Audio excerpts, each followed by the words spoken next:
2025 সালে এসএসসি দাখিল ও সমমান পরীক্ষায় জিপিএ 5 অর্জনকারী কৃতি শিক্ষার্থীদের সংবর্ধনা ও ক্রেস্ট প্রদান করেছে মনোহরদী উপজেলা বিএনপি। আজ বিকেলে চন্দনবাড়ি বালিকা উচ্চ বিদ্যালয়ের মাঠে এ অনুষ্ঠান অনুষ্ঠিত হয়।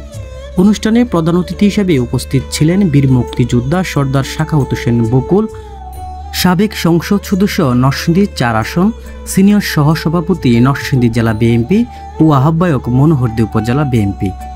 বিশেষ অতিথি হিসেবে উপস্থিত ছিলেন জনাব আব্দুল আল মামুন হারুন, যুগ্ম আহ্বায়ক মনোহরদী উপজেলা বিএনপি। আর উপস্থিত ছিলেন জনাব বদরুল ইসলাম মোল্লা বাবুল, আহ্বায়ক মনোহরদী পৌরসভা বিএনপি, অ্যাডভোকেট আব্দুল হান্নান মিয়া, সদস্য সচিব মনোহরদী পৌরসভা বিএনপি, জনাব মোহাম্মদ মনিরুজ্জামান মনির, যুগ্ম আহ্বায়ক উপজেলা বিএনপি, জনাব গুলাম মুস্তফা, সদস্য উপজেলা বিএনপি এবং জনাব আজিজুল হক জিয়ন, যুগ্ম সাধারণ সম্পাদক কেন্দ্রীয় ছাত্রদল সংসদ। অনুষ্ঠানটি সঞ্চালনা করেন জনাব আমিনুর রহমান সরকার দুলন, সদস্য সচিব মনোহরদী উপজেলা বিএনপি। সংবর্ধনা অনুষ্ঠানে সর্দার সাখাওয়াত হোসেন বকুল বলেন, কৃতি শিক্ষার্থীরাই আগামী দিনের নেতৃত্ব দেবে। তাদের মেধা, মনন ও যোগ্যতার যথাযথ বিকাশ ঘটাতে হবে। লেখাপড়া করতে হলে কি করতে হবে? মরালকে হাই করতে হবে, নিজের নৈতিকতাকে কি করতে হবে?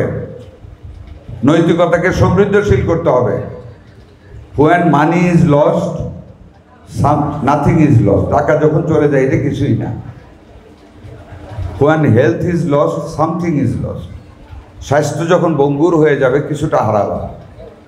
যখন ক্যারেক্টার ইজ লস্ট বা moral is lost, everything is lost, সব চলে যাবে। অনুষ্ঠানটি শিক্ষার্থীদের মনে অনুপ্রেরণার সঞ্চার করেছে। ভবিষ্যতে তারা যেন দেশের জন্য গৌরব বয়ে আনে সেই প্রত্যাশাই ব্যক্ত করছেন অতিথিরা।